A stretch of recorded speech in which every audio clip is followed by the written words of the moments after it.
My wife spent our savings on her brother's failing business behind my back. Now she's begging me to reconsider the divorce. I'm 34 male, and I thought my life was pretty normal. I'd been married to C for 7 years. We met in college, and she was everything I thought I wanted. Smart, ambitious, caring. We dated for a few years, got married, and for the most part, things were good. No kids, just us living in a small house we were saving to upgrade from. I work in IT, making a decent living, and she does freelance design work from home. At least, that's what she was supposed to be doing. For the longest time, I didn't see it coming. I'm not going to sit here and act like I'm some kind of genius who had everything figured out. I didn't. It started small. She seemed stressed a lot, distracted, not herself. When I asked if everything was okay, she'd brush it off. Just busy, she'd say. Work's been a lot lately. I didn't push her. Freelance can be chaotic, so I figured she was just dealing with a tough client or two. Then the money stuff started to get weird. Our savings account, the one we'd been building up for years, wasn't growing like it should have been. We both contributed to it. And while we weren't dumping thousands in every month, there was supposed to be a steady amount going in. But one day I checked it, and the balance wasn't where I thought it should be. I didn't freak out at first. I asked her about it, casually like, hey, did we have to dip into savings for something? I thought we had more in there. She got a little flustered, but she brushed it off again, saying she had reinvested some money into her business, buying new equipment and software. Seemed reasonable. I didn't think much of it, but then it happened again. And again. The account kept getting smaller, and I knew something wasn't adding up. I finally decided to log into the account myself, to look through the transactions, but the password had been changed. That set off every alarm in my head. I asked her about it, and she looked panicked for a second, before quickly recovering. Oh, I changed it because of a security thing, she said. I'm going to tell you. I'll give you the new password. I got the password, but by then I knew something was wrong. I went through the statements, and that's when it hit me like a truck. Thousands of dollars. Thousands. Were gone. Just disappeared. And when I asked her about it, really pressed her this time, she broke down. I was trying to help, she said through tears. I didn't know how to tell you. I thought I could fix it. Fix what? Turns out her brother, let's call him D, was in deep trouble with his business. He's always been the type to chase big dreams with no plan. He'd started this business a few years back, and apparently it had been tanking for a while.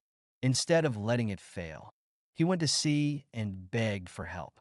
And what did she do? She gave him our savings. Not just once. Repeatedly. Why didn't you tell me? I asked, trying to stay calm, but my voice was shaking. I didn't want you to get mad, she said. And I thought if I helped him out, we'd get the money back once his business turned around. Her logic made no sense to me. This wasn't some one-off emergency loan. She had drained nearly everything we had saved, all while lying to my face. I didn't care about her brother's business.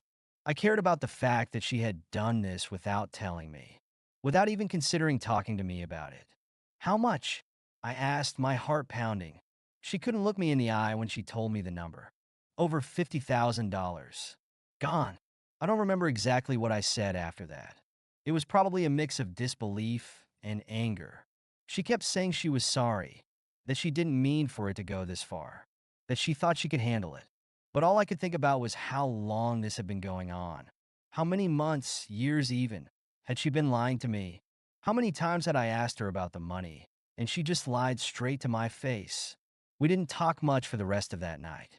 I needed space, needed to think. I spent the next few days trying to process everything, going over every conversation, every decision, every lie. I kept coming back to the same conclusion. I couldn't stay married to someone who would do this. It wasn't just the money, though that was a huge part of it. It was the betrayal, the lying, the fact that she made a decision that affected both of us without even considering me. When I told her I wanted a divorce, she flipped, not the reaction I expected. She went from apologetic to defensive in a matter of seconds. You're just going to throw everything away? Over money? She snapped, her face red with anger. It's not just about the money, see. You lied to me for months. You made decisions that affected both of us without telling me. How can I trust you after this? I was trying to help my brother.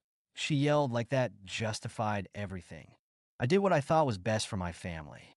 Our family, I said, my voice rising. What about us? What about the life we were building together?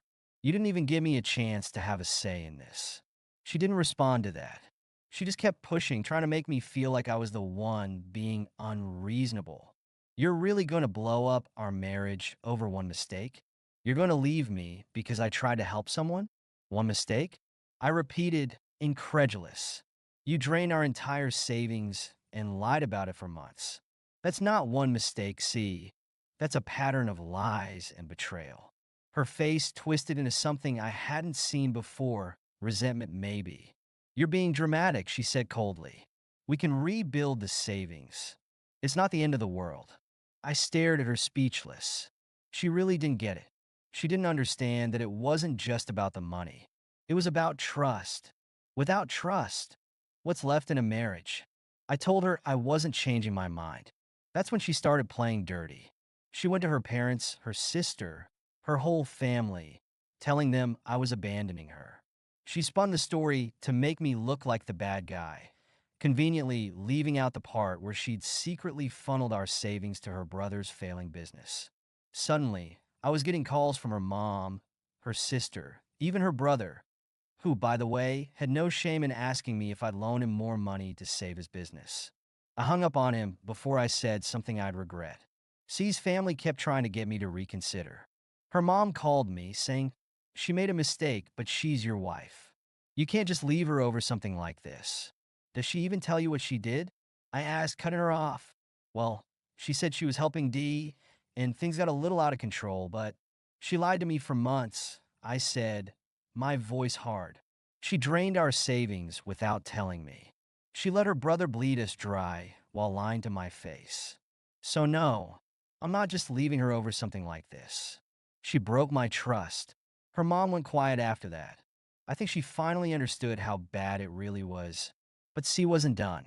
When she realized her family wasn't going to sway me, she tried a different tactic. Guilt.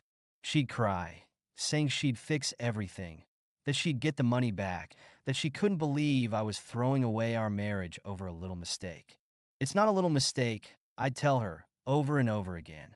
You lied to me. You put your brother ahead of our future, ahead of us. I can't come back from that. She didn't get it. Or maybe she didn't want to. Either way, she kept pushing, trying to make me feel like I was being unreasonable, like I was the one throwing everything away. But I wasn't budging. Things escalated again when I officially filed for divorce. She tried to stall the process, dragging her feet on paperwork, and then she started making threats. I'll make sure you don't get anything, she'd say. I'll drag this out for as long as I can. I wasn't worried. I had all the proof I needed, the bank statements, the emails, everything showing where the money had gone. But it was exhausting. Every step of the way, she fought me, trying to manipulate the situation, trying to make me doubt myself. But I knew what I had to do.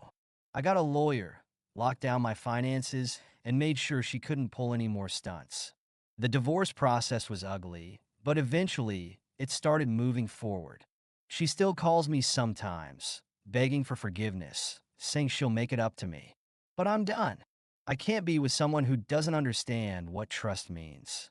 We're almost at the end now.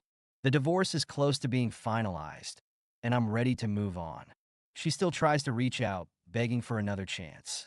But it's over for me. The trust is gone, and I can't live with someone who put lies and her brother's failing business ahead of our future. Her family has mostly backed off, though I still get the occasional message from her brother asking for more money. I ignore it. Looking back, it's clear I did the right thing. You can't build a life with someone who hides things from you, especially something this big. I'm hurt, sure, but I'm also relieved. I can start fresh now, without the weight of her lies dragging me down. Thank you so much for listening to my story. If you have any thoughts, I'd love to hear them, so please leave a comment. Don't forget to like and subscribe if you want more stories like this one.